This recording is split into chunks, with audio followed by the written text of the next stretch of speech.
All right, welcome to lecture 2.2.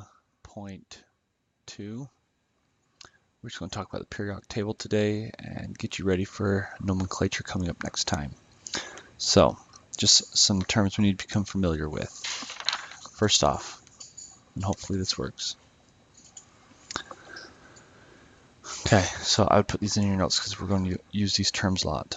We've talked about how we have a nucleus which contains protons and neutrons, and going around that protons and neutrons in the nucleus we have electrons, and the further out in the different shells and energy levels we have more and more electrons.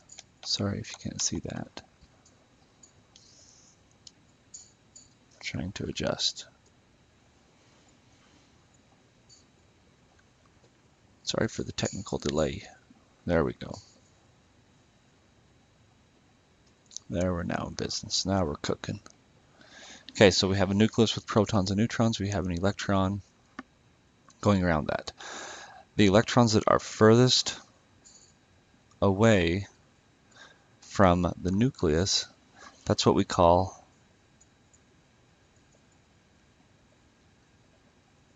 valence electrons. That is furthest from the nucleus. Okay, you're going to hear this term a lot because every atom wants to get these valence electrons to be stable. I say the word stable, I mean low energy. Valence electrons are always trying to get to a lower energy state, just like us. They want to be lazy. Hold on one second. All right, we're back on. Sorry about the delay. I had to go close the door. So we have our valence electrons furthest from the nucleus, and valence electrons in atoms are always trying to complete what we call the octet rule. The octet means that atoms try to get 8 valence electrons in the outermost shell. Okay, so valence electrons are further away. Valence electrons are the ones that will do all the interacting with different atoms to form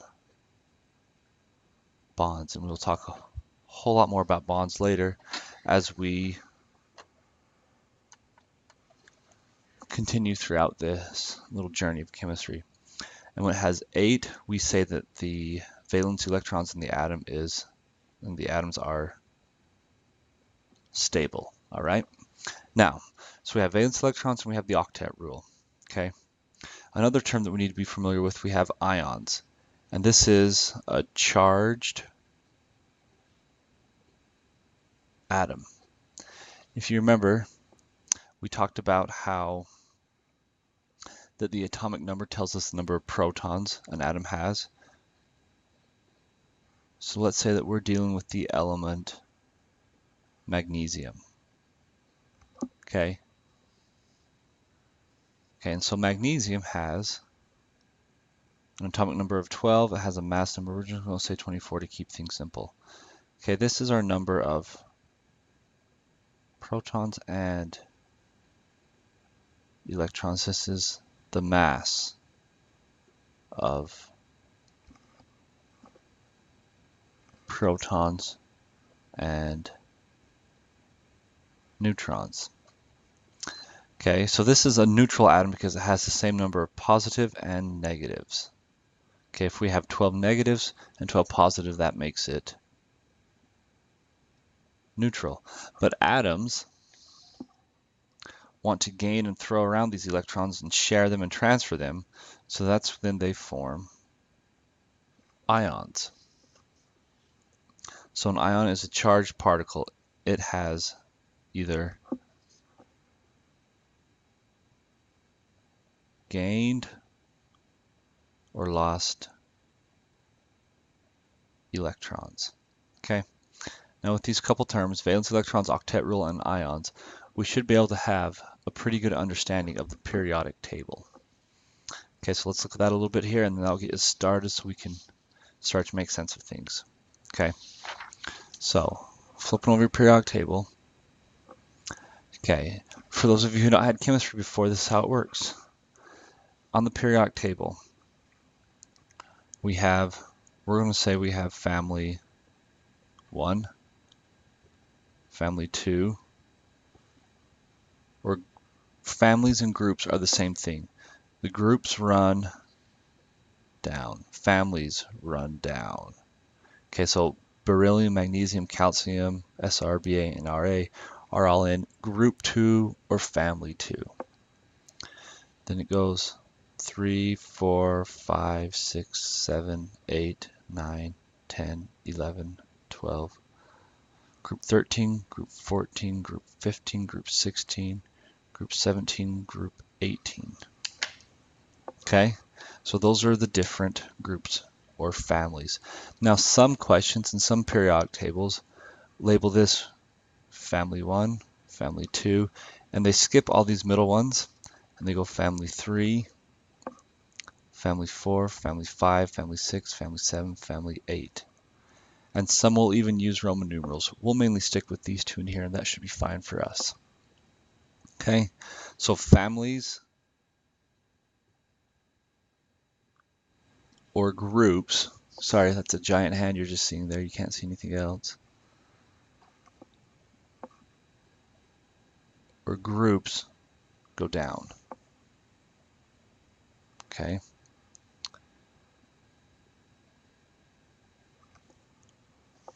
Sorry again. Periods go across, and these are pretty easy to number here. So we number this the first period, which would be hydrogen and helium. Period number 2 runs from lithium all the way over to neon. Period number 3, 4, 5, 6, and 7. Okay, so that's period 7, period 6, period 5. And we can use this to locate different things. Now just some more kind of geography of the periodic table. You have a staircase line right here. So we're just going to kind of zigzag that in. Okay, this staircase line will it's what separates the atoms for us. Okay, so these atoms that have the little X in it, so beryllium, silicon, germanium, acetine, antimony, tellurium, and actine, I think that's what it's called. These, the little X's, they are what we call metalloids. Okay, and these metalloids are they're kind of just in-betweeners.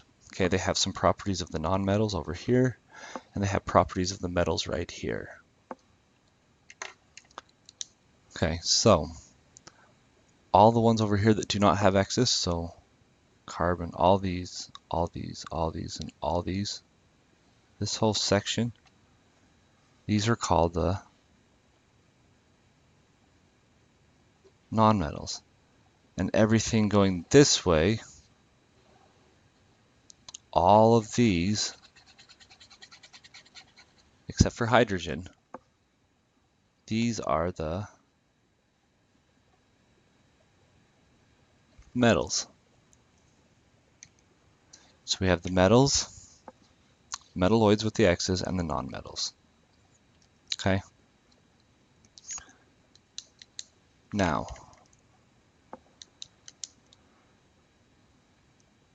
these would also be classified as, down here, we don't use these much, but these would also be classified as metals. They fit right up into there. The reason they're down there just makes things simple, so it fits on one nice page like this. Okay, now these families, they have names, and you'll hear those names referred to. We call family 1. Family 1, this is the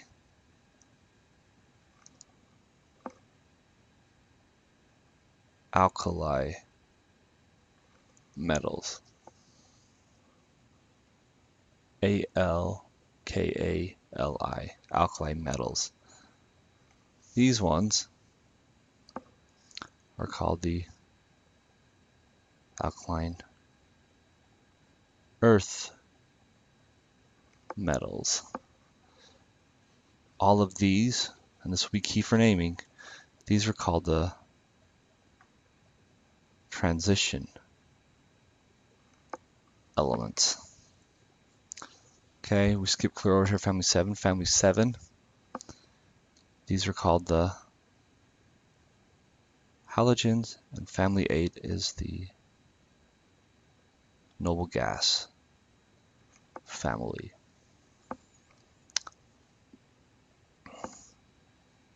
All right, now, we're getting a lot of numbers here, and that's okay.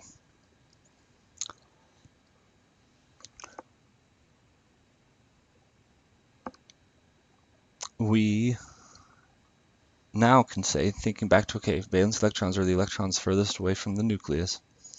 Family 1 has 1 valence electron. Family 2 has 2 valence electrons. Family 3, or group number 13, has 3 valence electrons in the outermost shell. Family 4 has 4 valence electrons in the outermost shell, and family 5 has 5, 6, 7, 8. So that family number will also correlate to the number of electrons in the shell, or in the electrons in the atoms. My bad. Now, last thing here before we wrap this up in the next 3 minutes. You have to ask yourself, and you'll hear me say this a lot in class, atoms are always trying to complete the octet rule. So, for all of these family 1 elements, is it going to be easier to lose 1 electron or to gain 7 more? So family 1 will lose 1. Let's say I can lose this one, I can give it to somebody else. So lithium has 1 valence electron. So if lithium, we're going to fill this out right here, and you can put this wherever you want, but if lithium has 3 electrons in a neutral state, and then if it loses 1 electron, how many do we have? Well, we would have 2 electrons. Now, do I have more electrons or more protons? Well, if you remember, okay, we had 3 protons, so we have 3 protons, 2 electrons. I have more positive charge than negative. So lithium will form an Li positive. So we lost an electron, and that makes us positive. It's like when you lose weight, you become happy. Okay, lithium is now happy. It's lost an electron, and now it has 8 valence electrons, or its energy level is filled. Okay, so family 1 will always gain 1 electron. Lose 1 electron. Family 2, is it easier to lose 2 electrons or gain 6? Okay, hopefully you've answered that. It's easier to lose 2. So these ones will always form, another example down here, magnesium will become Mg 2 plus, or plus 2, because that says that we have 2 more protons than electrons. We lost electrons to get to our happy number of 8. Okay, skip all these because these follow some unique rules. Okay, family 3, is it easier to lose 3 or gain 3? Okay, it's easier to lose 3. So this will form a plus 3. Sorry, let's put right here. Let's put a plus 2 and a plus 1. Okay, all these elements will form a plus 3 charge. Now family 4, is it easier to lose 4 or gain 4? Well, so we put this a plus minus 4. Okay, family 5, is it easier to lose 5 or gain 3? Well, it's easier to gain 3 because some of these are trying to give them away. So we have that as a -3 charge, meaning that it has 3 more electrons than protons. Okay, family 6 will form a -2 charge, 2 more electrons than protons, and family 7 will form a -1 charge, meaning it has 1 more electron than a proton. And family 8, these little cusses are non-reactive, they don't react. They are very noble. They're too good for everybody else because they already have 8 valence electrons. All right, so last thing, I know I'm over my limit of 15 minutes, but